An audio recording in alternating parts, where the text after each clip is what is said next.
8h21, bonjour Nicolas Domenac. Bonjour. Bonjour Éric Zemmour. Bonjour. Merci beaucoup d'être tous les deux avec nous ce matin. Avant de vous donner la parole et de la donner aussi à nos auditeurs, je rappelle qu'on publie ce matin une enquête qui est avec des chiffres absolument terrifiants concernant le président de la République. Et c'est d'ailleurs la question qui est posée à la une du Figaro ce matin, mais pas seulement, que à mon avis beaucoup de Français se posent. Peut-il encore être candidat? Eh bien, je vous la pose. Alors, Nicolas Domenac. Au gare aux prophéties, quand l'heure est pas venue, c'est pas encore l'heure. Hein. Ouais. Tant qu'il y a du combat, eh ben il y a du combat à livrer. Donc c'est dans plus d'un an. Je vous rappelle aussi qu'il y avait eu des prophéties terribles qui ne se sont pas vérifiées. Hein. Chirac Balladur, Éric Zemmour qui est ici nous avait prophétisé la fin du Parti socialiste 3 ans avant que Hollande soit élu. Eh oui, 3 ans avant que soit élu. Donc j'espère un peu trop d'avance. Oui, un peu trop. Et j'espère qu'il sera plus modeste, en tout cas cette fois-ci, dans ces prophéties macabres. Donc il y a effectivement un sondage rude, le plus rude de tous, hein, et qui est difficile à encaisser. Oui, qui marque un rejet très certain. Mais enfin, je vous rappellerai que il y a quand même une gauche en France encore. On le voit avec l'élection de Nantes, la partielle, je veux dire, qui est un sondage en grandeur nature, où dans ces circonstances épouvantables pour la gauche, le candidat de gauche arrive en tête. Donc n'enterrons pas trop vite et que les croque-morts, au fond, se calment un petit peu. Tout n'est pas joué, nous dit Nicolas Domenac. Éric Zemmour peut-il encore être candidat? Bon, c'est pas, la question ne se pose pas. Il sera candidat. Ça, c'est juste. Personne ne peut l'empêcher. Deuxièmement... Donc la gauche perdra, oui, à la lumière des éléments que d'analyse qu'on a en ce moment. Mais l'élection présidentielle est déjà faite. C'est le candidat des Républicains qui a gagné l'élection présidentielle. Vous voulez dire qu'il fera, pardonnez-moi, vous voulez donc dire qu'il fera perdre la gauche? Oui, mais la gauche a perdu, de toute façon. De toute façon, il n'y a... si vous voulez... on a bien vu lors des régionales, la gauche représente tout mouillé 30% des électeurs. Donc c'est pas avec ça qu'on gagne des élections. Le sondage est intéressant d'ailleurs parce que cette gauche de 30% se divise en deux parties égales quasiment. Alors que c'était pas le cas au régional. Les candidats du PS avaient encore 20%, 22%. Là, avec Hollande, on est à 14-14, vous avez vu, avec Hollande et Mélenchon. Jean-Luc Mélenchon a à peu près est à un point du président de la République. C'est dire que Hollande est plus mauvais que les candidats de la gauche au régional. C'est surtout que Hollande est bas, là, parce que l'extrême gauche a toujours fait entre 10 et 14 au total. Les extrêmes gauches. Avec le Parti communiste, au moins, voilà. Donc le Parti communiste a en partie disparu. Mais tu as bien vu que des proportions. Lors des régionales, l'extrême gauche n'a pas fait ces scores-là. C'est vrai.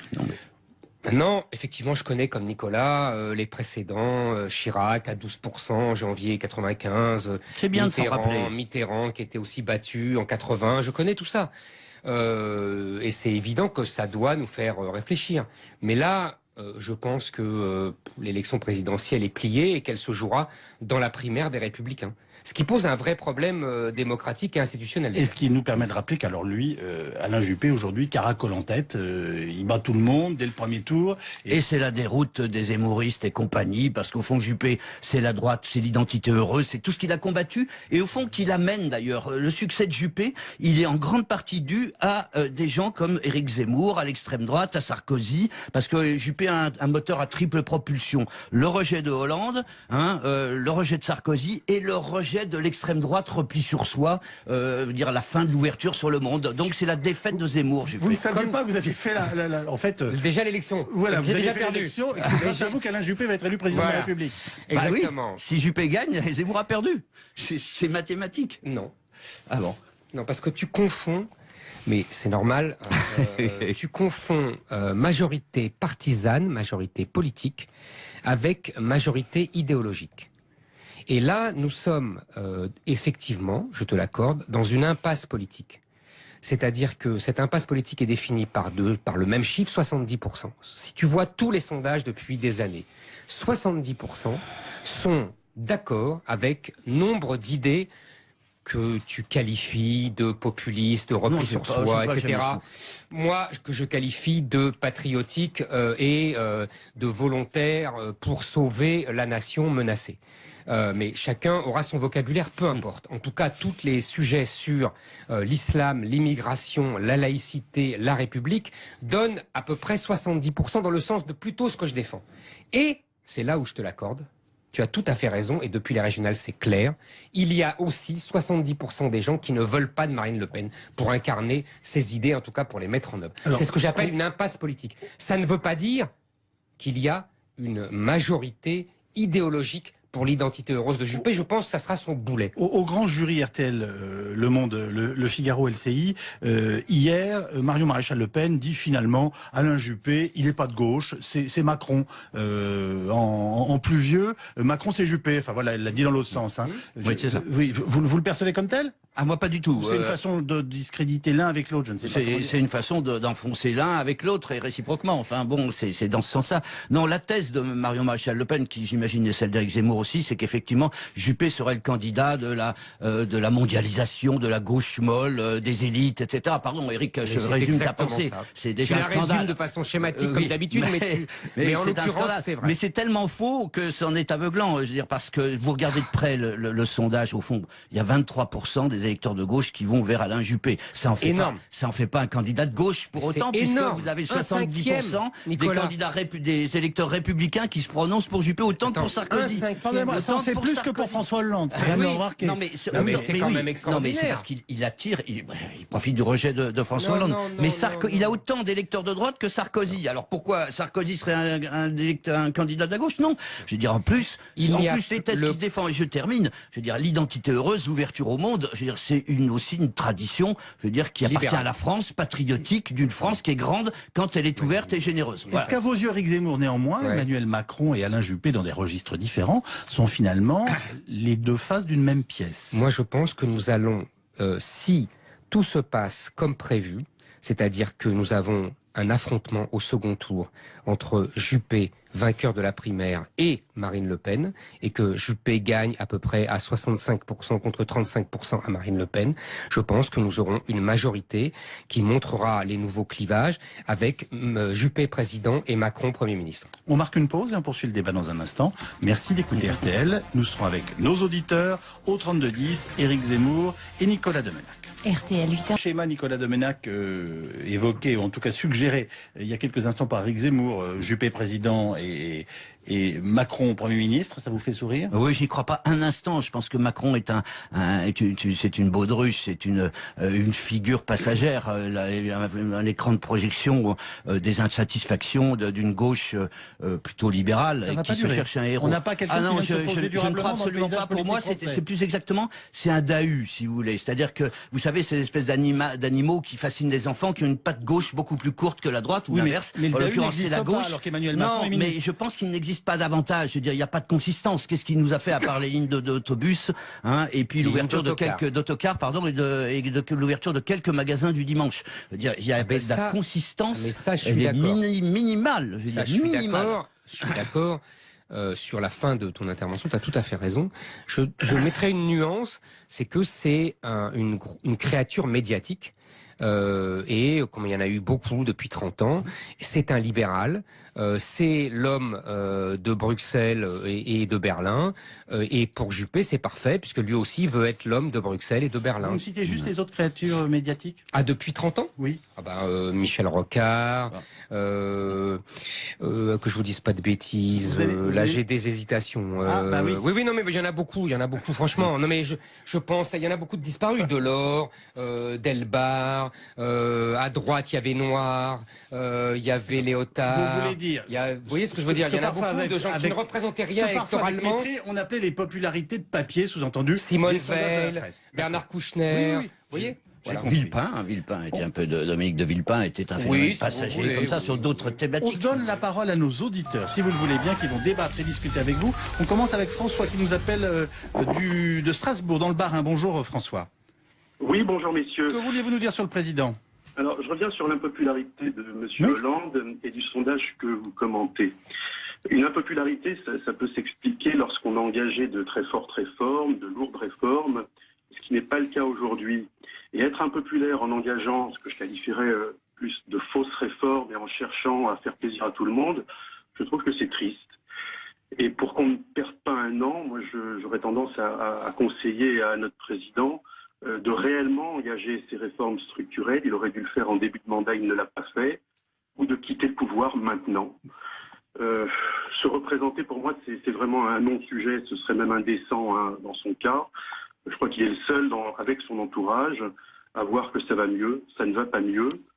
Ça ira mieux dans notre pays le jour où chacun aura un emploi et les autres indicateurs y suivront. Donc, vous lui suggérez de prendre des mesures importantes avant de quitter le pouvoir. Absolument. Vous êtes le deuxième à le faire à notre antenne de ce matin. Hein. Oui, absolument. Et je pense que ce serait une façon de sortir par le haut en ayant un minimum de fierté.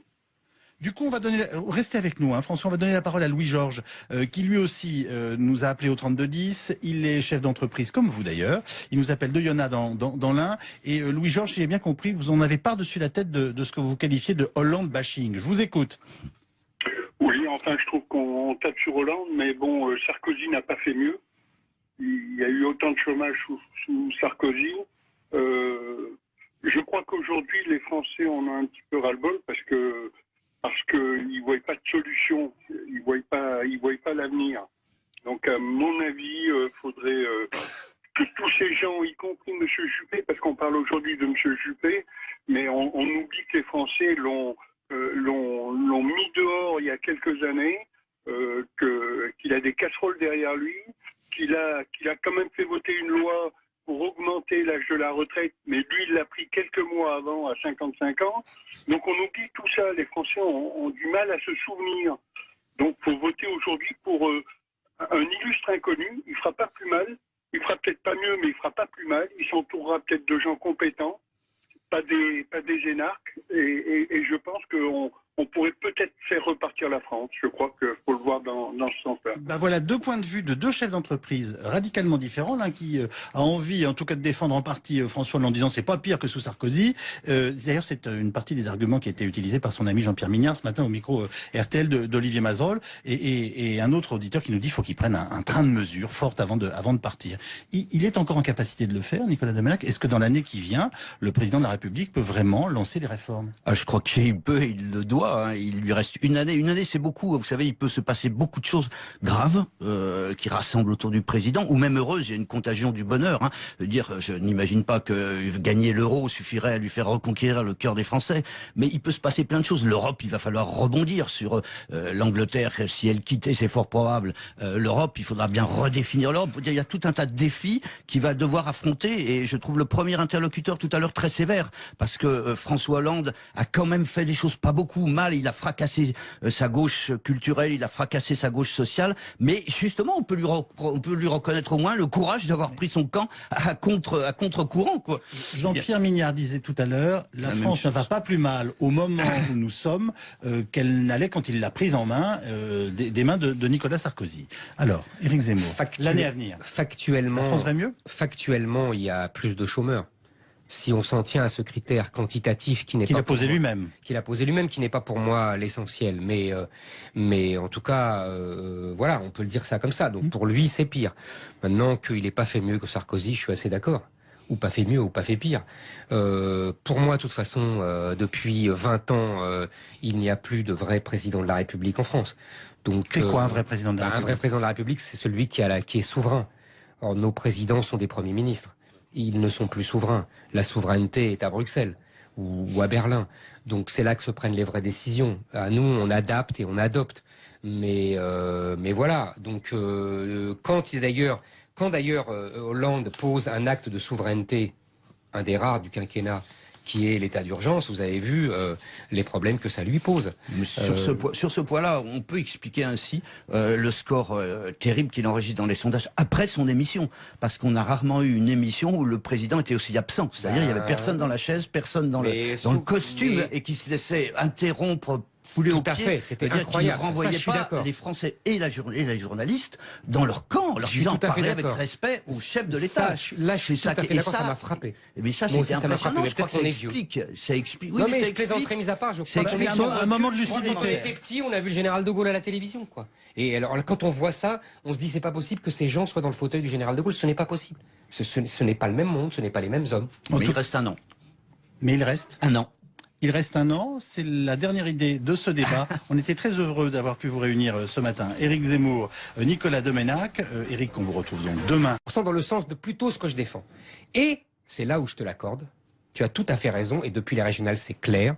Il y a aussi 70% des gens qui ne veulent pas de Marine Le Pen pour incarner ses idées, en tout cas pour les mettre en œuvre. C'est ce que j'appelle une impasse politique. Ça ne veut pas dire qu'il y a une majorité idéologique pour l'identité heureuse de Juppé. Je pense que ça sera son boulet. Au grand jury RTL, Le Monde, Le Figaro, LCI, hier, Marion Maréchal Le Pen dit finalement Alain Juppé, il n'est pas de gauche, c'est Macron. En plus vieux, Macron c'est Juppé. Enfin voilà, elle l'a dit dans l'autre sens. Hein. Oui, c'est ça. Vous le percevez comme tel ? Ah, moi, pas du tout. C'est une façon de discréditer l'un avec l'autre, je ne sais pas. C'est une façon d'enfoncer l'un avec l'autre et réciproquement. Enfin bon, c'est dans ce sens-là. Non, la thèse de Marion Maréchal Le Pen, qui j'imagine est celle d'Éric Zemmour aussi, c'est qu'effectivement, Juppé serait le candidat de la mondialisation, de la gauche molle, des élites, etc. Pardon, Éric, je résume ta pensée. C'est déjà un scandale. Résume de façon schématique comme d'habitude, mais en l'occurrence, c'est vrai. Mais c'est tellement faux que c'en est aveuglant. Je veux dire, parce que vous regardez de près le sondage, au fond,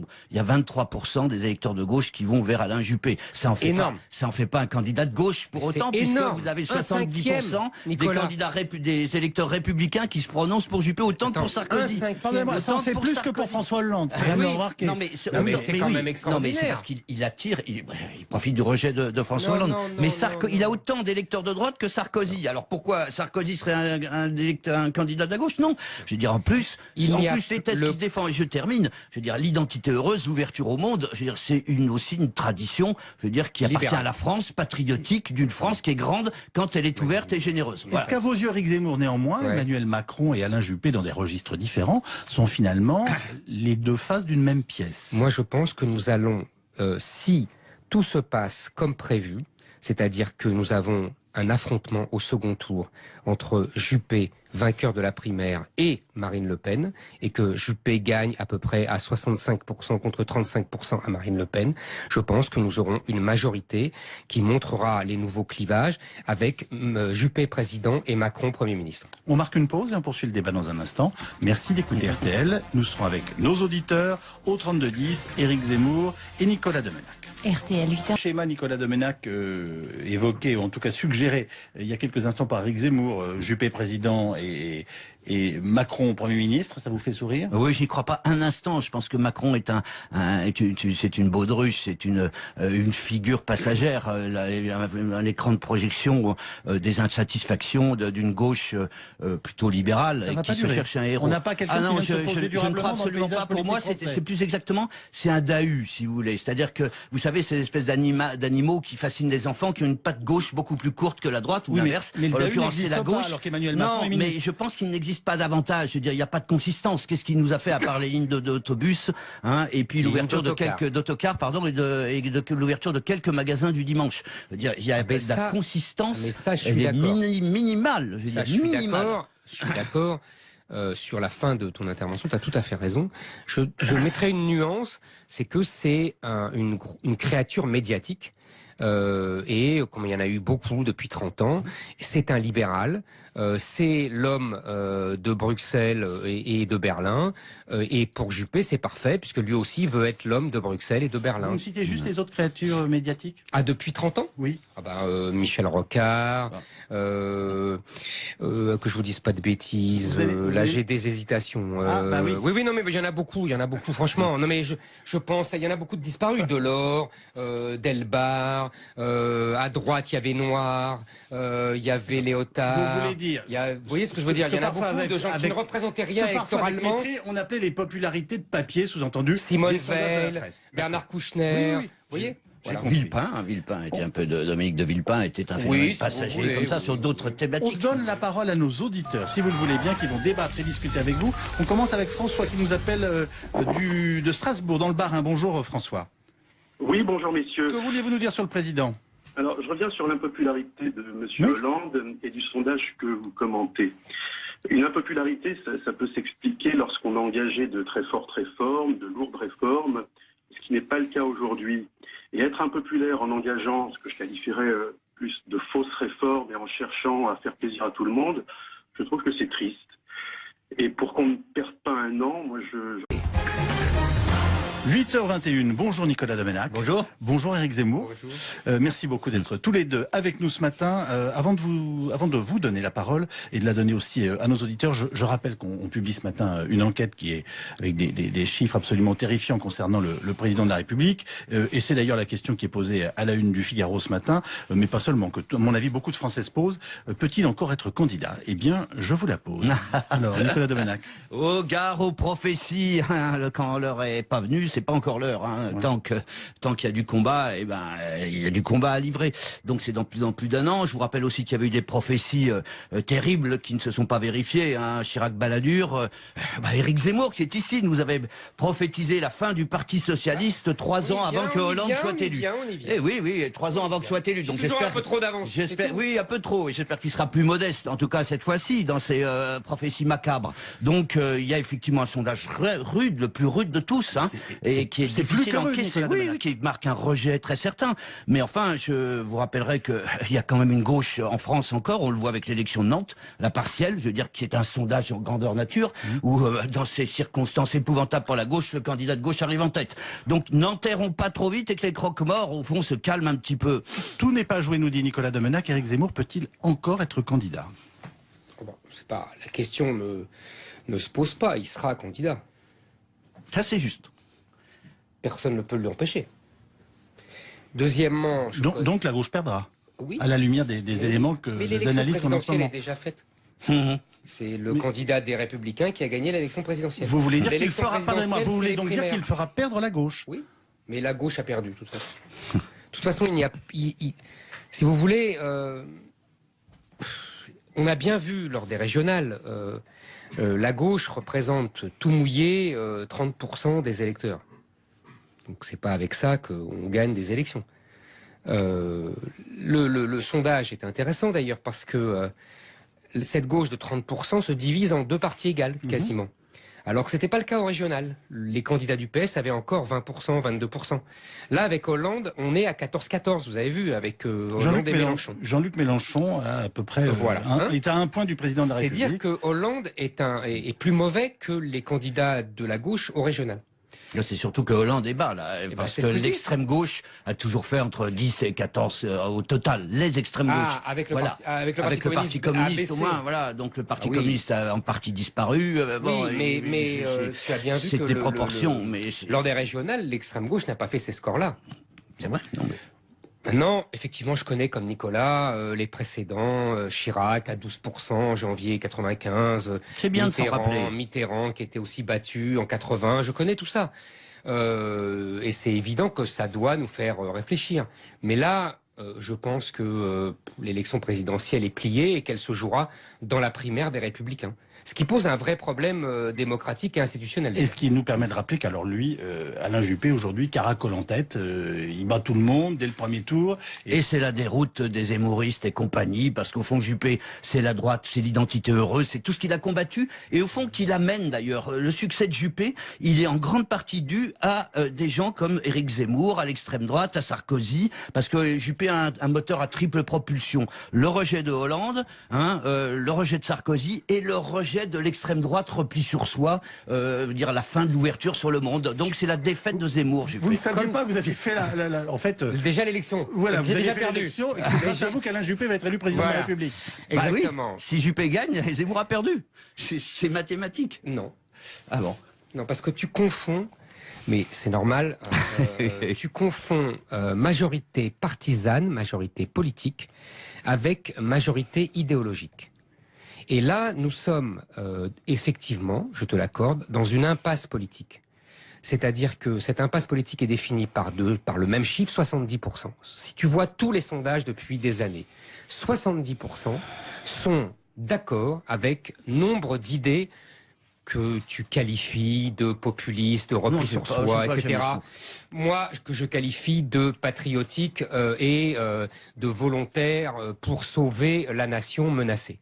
Mais chacun aura son vocabulaire, peu importe. En tout cas, tous les sujets sur l'islam, l'immigration, la laïcité, la République donnent à peu près 70%. J'aurais tendance à conseiller à notre président de réellement engager ces réformes structurelles. Il aurait dû le faire en début de mandat, il ne l'a pas fait, ou de quitter le pouvoir maintenant. Se représenter, pour moi, c'est vraiment un non-sujet. Ce serait même indécent hein, dans son cas. Je crois qu'il est le seul, avec son entourage, à voir que ça va mieux. Ça ne va pas mieux. Ça ira mieux dans notre pays le jour où chacun aura un emploi et les autres indicateurs y suivront. Donc vous lui suggérez de prendre des mesures importantes avant de quitter le pouvoir. Absolument. Vous êtes le deuxième à le faire à notre antenne de ce matin. Hein. Oui, absolument. Et je pense que ce serait une façon de sortir par le haut en ayant un minimum de fierté. Du coup, on va donner. Restez avec nous, hein, François. On va donner la parole à Louis-Georges, qui lui aussi nous a appelé au 3210. Il est chef d'entreprise, comme vous d'ailleurs. Il nous appelle de Yonah dans l'Ain. Et Louis-Georges, si j'ai bien compris, vous en avez par-dessus la tête de ce que vous qualifiez de Hollande bashing. Je vous écoute. Oui, enfin, je trouve qu'on tape sur Hollande, mais bon, Sarkozy n'a pas fait mieux. Il y a eu autant de chômage sous Sarkozy. Je crois qu'aujourd'hui, les Français en ont un petit peu ras-le-bol parce qu'ils ne voient pas de solution, ils ne voient pas l'avenir. Donc, à mon avis, il faudrait que tous ces gens, y compris M. Juppé, parce qu'on parle aujourd'hui de M. Juppé, mais on oublie que les Français l'ont mis dehors il y a quelques années, qu'il a des casseroles derrière lui, qu'il a quand même fait voter une loi pour augmenter l'âge de la retraite, mais lui, il l'a pris quelques mois avant, à 55 ans. Donc on oublie tout ça. Les Français ont du mal à se souvenir. Donc il faut voter aujourd'hui pour un illustre inconnu. Il fera pas plus mal. Il fera peut-être pas mieux, mais il fera pas plus mal. Il s'entourera peut-être de gens compétents, pas des énarques. Et je pense qu'on pourrait peut-être faire repartir la France. Je crois qu'il faut le voir dans ce sens-là. Bah voilà deux points de vue de deux chefs d'entreprise radicalement différents. L'un qui a envie, en tout cas, de défendre en partie François Hollande en disant c'est pas pire que sous Sarkozy. D'ailleurs, c'est une partie des arguments qui a été utilisé par son ami Jean-Pierre Mignard ce matin au micro RTL d'Olivier Mazerolles. Et un autre auditeur qui nous dit qu'il faut qu'il prenne un train de mesures fortes avant de partir. Il est encore en capacité de le faire, Nicolas Demenac. Est-ce que dans la